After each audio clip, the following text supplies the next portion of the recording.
Welcome to the KIMI Kato Show. I'm Kimi's co-host, Jeremiah. This is the show that talks about everything in Japan, pop culture, fashion, music, anime, and so much more. Food. We talked about sake last week. I learned a lot. I actually went out and had some over the weekend. Kimi, welcome. Nice to see you again, my friend. Nice to see you too. I learned a lot about sake last time too.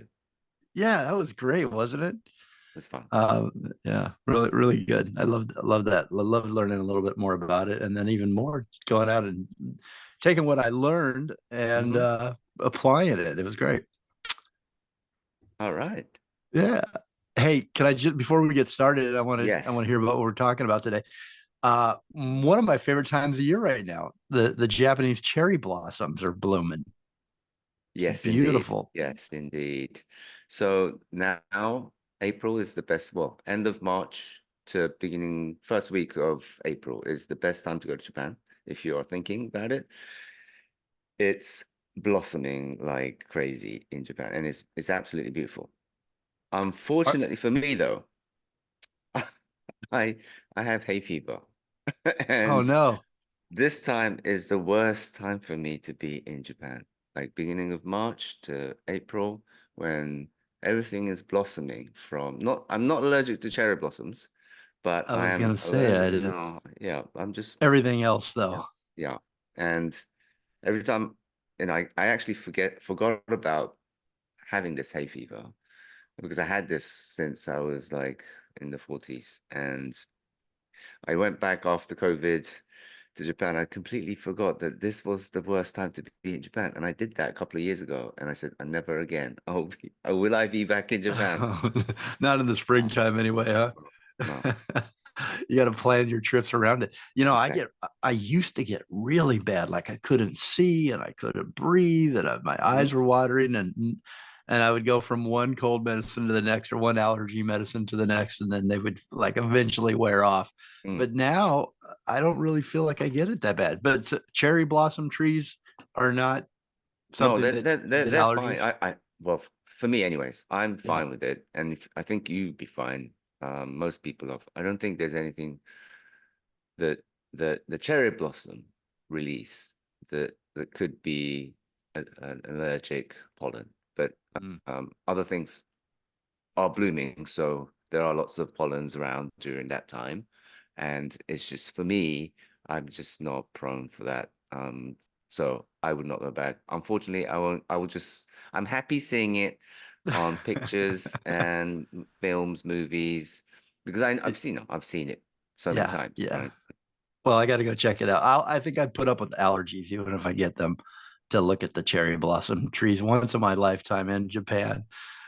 Well, you got a great show today. Tell me what we're talking about. Tell us what you got on the Yeah, agenda here so today, Kimmy. yes. So I thought I'd be dedicating this hour to the vibrant and captivating world of anime. We will be diving into the realm of Japanese animation, exploring origins, its diversity, and some must-watch recommendations for you, Jeremiah, for anybody else looking to start their anime journey. Well, I Yeah, started my anime journey with great. our show a few weeks back, and it was so Mhm. popular. I'm glad we're digging into it a little bit more today. But you Sure. introduced Yes. me really to anime Yes. a couple weeks back. Right. Right. With Kira Toriyama, rest in Mm-hmm. peace. Yeah. Mm-hmm. Dragon Ball, Dr. Slump, Arale-chan, Sandland, etc. But yes, I am sure a lot of people know about Japanese animation, maybe know more than me, more than I do, or some people may not know much about it. And I thought that we'll do a general overview of what Japanese animation is about. So to kick things off, let's talk what exactly is anime. Well, anime refers to a style of animation that originated in Japan and covers a wide range of genres and themes, from action-packed adventures to heartfelt romances. There's something for everyone in the world of anime. So what's the difference between anime and cartoon? right? Cartoons and animes are both forms of animated entertainment, but there are quite a few differences, like art styles, production processes. But the biggest difference, I think, is the cultural influence. Japanese anime has been heavily influenced by cartoons from Western world, but because they originate from different cultural backgrounds, they often exhibit distinct stylistic and thematic differences. So What do you, yeah.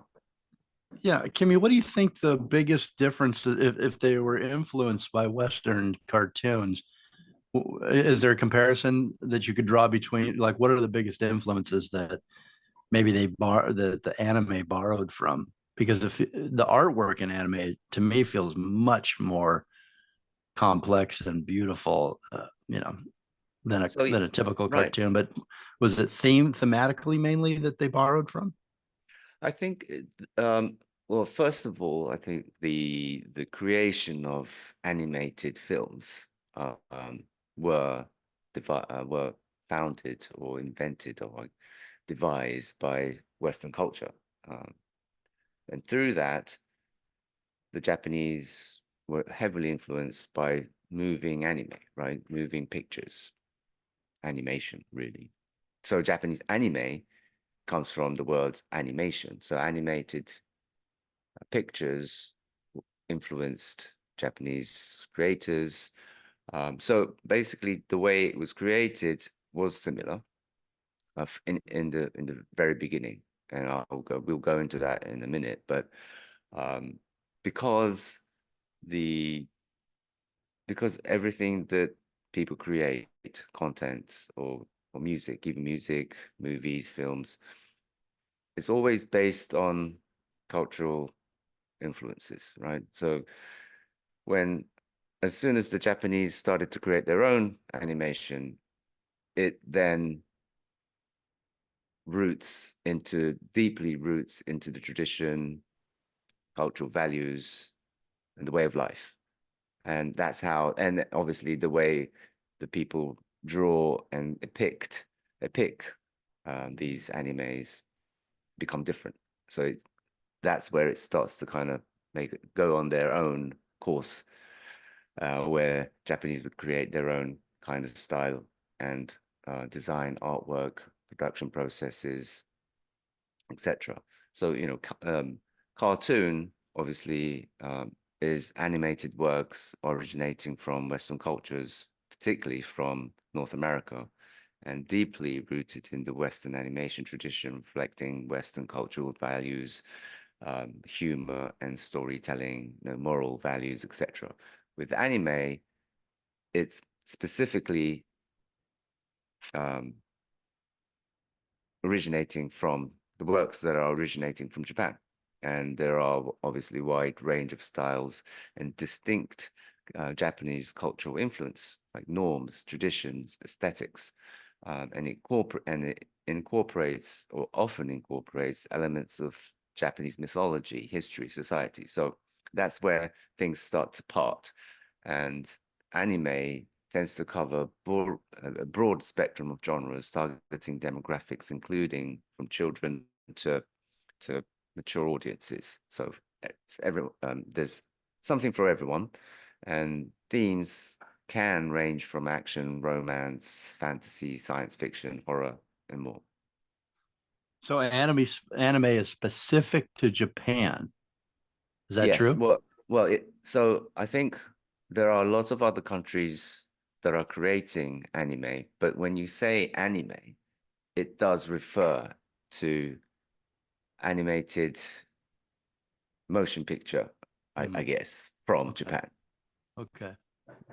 So other regions, other parts of the world can create, and they do create anime, but it's really Right, originated in Japan, that style and that right, right. storytelling technique. Yes. So when you call anime, the term anime was actually created from the Japanese word. So it's an English word, obviously, animation, but nobody really said anime in, say, for in the Western world. Nobody really said anime, right? When you say animation, yes, but you don't go anime. And Japanese tend to abbreviate words. We're very good at abbreviating words. So with animation, we called it anime. So that now became a word, a common word.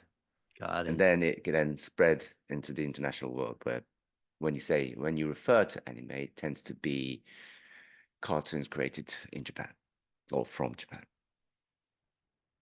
So, but both anime and cartoons are, they are both similar in that it's very diverse.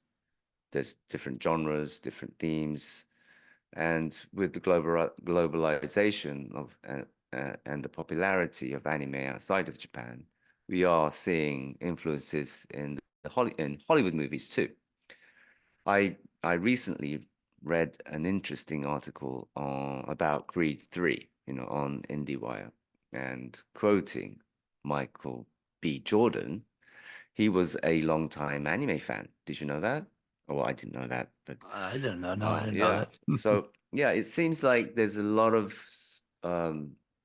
like celebrities, athletes, um, actors. They are quite Yeah. influenced by anime. It's funny. I know I want to hear this quote, but the since we've since I knew we were going to do this episode and we did the last episode, Mhm. uh, the people that I know that love anime have been coming out of the closet and talking to me Oh, about it. nice. And people that I had no idea that they have their favorite characters, their favorite shows. In fact, I just bumped into my sister and I was totally surprised. She's looking forward to, is it the Raven, the Blue Raven that's coming Hmm. out or Hmm. something like that? Anime, a film that's coming out. She said, I can't wait. She said, I'm a big Ah, anime fan. I had no idea. So right. it's really, yeah, you're right. I mean, so many people connect with various Yeah, shows and yeah, characters, celebrities and not.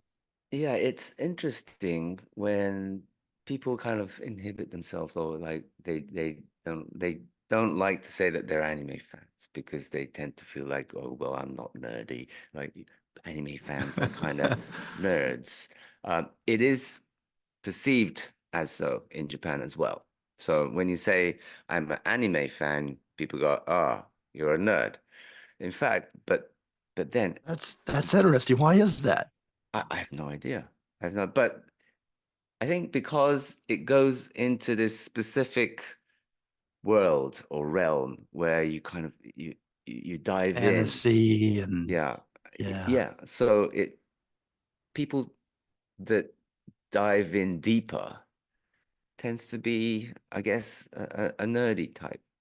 But I think everyone in this world is a nerd in some form or the other, and they like to dive into something of their own specific interest.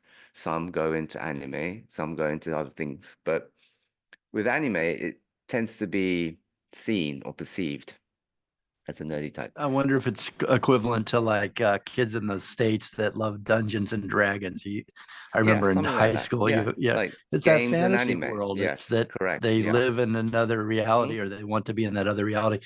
And it really what it comes down to is it's being childlike, isn't Right. it? Right. It's Yes, I think so too. reliving childhood, and why shouldn't we, live Right. in that world sometimes? Yeah. And Michael B. Jordan mentioned a quote. He says, and you know what? He in Creed 3, both in style and kind of story, that he really was influenced by Japanese animation. He says, I love the theme of anime culturally, what they say about the bonds of friendship, betrayal, revenge, promises. Usually the hero is an outcast, something that a little off about him. And he has to overcome all odds with every fiber of his being, but he's the chosen one. So that's a very generic kind of anime theme. And he says in his article that he incorporated influences from animes like Naruto and Dragon Ball Z in the making of Creed, like the way it way up. Adonis and the opponent would create this world where there's just only two people, and the way they fight, the boxing scene are influenced from anime scenes, and the fighting Mhm. scenes from anime. So interesting. I didn't I was know quite that. surprised. Yeah. Yeah. Do you think, Kimmy, that that the characters they're fighting, they're overcoming odds, they're outcasts? That seems to be a big theme in all, from All superheroes to movies. anime, right? Yep. What do you think that says about all of us, that we connect with the underdog or the person that's the outcast? Does that say that we're, all of us human beings deep down, are feel outcast, or because they, people really connect with these characters? Yeah, I completely agree with you. Um, you know, I think that's how most of the Hollywood films are created. Yeah, the best All ones, the Yeah, ones that we all go yeah, see, right? yes. All the movies that I grew up watching, even the TV series like what you call it? Is it Golden Days or Golden Years? Everything, or even Stranger Things. Yeah. A lot of the things that goes in that film is about being an underdog, and you fight the odd, against the odds, and you overcome it, and it's about perseverance and just being an underdog that overcomes all odds. Yeah. Well, because we can connect with that in our daily Hmm. lives, right? Don't we always Hmm. feel like we're up against something, Yeah. and Yeah. poor me, and then I got to overcome it. So I want to ask a personal question before we go to break, Kimmy. Uh-huh. I want to get to know Kimmy Kato a little bit better. Is there a character that young Kimmy related to, and you still do? Was there a show, an anime, or a character in anime that you really related to, and you've never told anybody? Oh, difficult question, but I do have my favorites. And it tends to be heroes that aren't heroes or don't show that they're heroes. I think that that becomes a hero on the way without showing that you are or expressing that you are. You do things and you act the way they act and the way You act like a hero, yeah, but yeah, you don't get yeah, the credit. right. I think those are the animes or films or all the things that I love about these contents that whether it be anime or films. I do like heroes that aren't heroes Is there or a particular character that you can point out um that you I liked when you watched? I uh remember you mentioned in the last show that you would run home from school and watch. Gundam, Yeah, Mobile yeah. Suit Gundam. Now that is an epic story. It's just so amazing. I can't believe it was created in the 70s. Ray Amuro Ray. So there's the main character is Amuro Ray. He's a 16-year-old kid that is drawn into a, space. It's during this space period in the future. He lives in one of those satellite space stations where people, because Earth becomes too overpopulated, people start to live in colonies, space colonies, and it's about a war that happens where the space colony declares independence from Earth. And it's an epic story about that, where a 16-year-old kid gets dragged into war. He's a super talented kid, but has so many issues and anger that he's in this robot fighting against his enemies. It's the Oh, that philosophy. sounds great. I don't know, it's crazy, but I mean it's the technological aspect of that anime where human beings are now living in space colonies, and the way it's depicted, it's just completely amazing. And there are scientific reasons. Obviously, everything's created. Nobody's fighting in space. Nobody's fighting with robots, but it's a robotic anime with a good story behind it, with scientific reasons that they explain during the whole series, and it goes on and on and on, with the second series, the third series. But I think to begin with, it's the first series where the war starts between the space colony and the Earth Federation. I think I can't remember the name, but Federation Earth of probably the United Nations become the Federation of Earth, and then there's this various space colonies that people live in, and because they're controlled by Earth or governed by Earth, the space colonies want to declare independence, and it's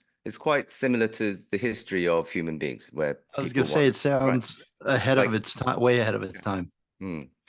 But it's What similar story in looking back to our history when America declared independence from England or so. So it's, people, when people start to live elsewhere but being governed by their origin, they don't like it, or we don't like it. And what's the name of that one more time? Mobile Suit Gundam. Uh, Hmm. it's interesting how anime and Hollywood and the film industry almost predicts what's going to happen. It may be 5 years, maybe 10 years or 20 years, but but the creators, the writers, the artists almost feel like they've got a crystal ball sometimes on humanity. It's interesting how they say you can project Right. what you want out of life by putting it out there, right? Hmm. And it's almost that way with Hollywood has a crystal ball on some of these conditions that we go through as humans.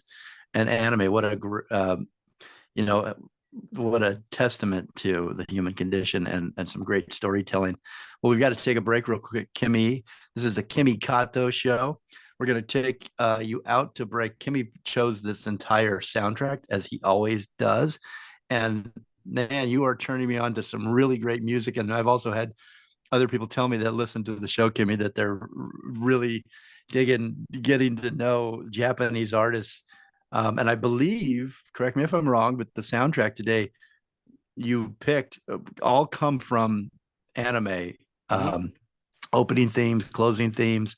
So these are all songs that you can find in your favorite anime adventures and stories. So 10 Feet by Die Zero Khan, right? No, Die Zero Count by 10 feet. Okay, it's the other way around. Right. Okay. So So Die what's this? Zero Count is as the song, and it's done by or performed, or written and performed by a band called 10 Feet, and it's from a anime film called The First Slam Dunk. A slam dunk is a high school basketball anime. It was originating from manga series, which is a comic book, and it was a massive phenomenon in Japan. It's I think it's even globally a phenomenon. Slam dunk is, I think, and it's from the movie ending theme. Okay, great. We'll be right back. This is the Kimi Kato show, and we're talking about anime and exploring all angles. And Kimmy's telling us about his favorite shows in between. We'll be right back. The Kimi Kato show.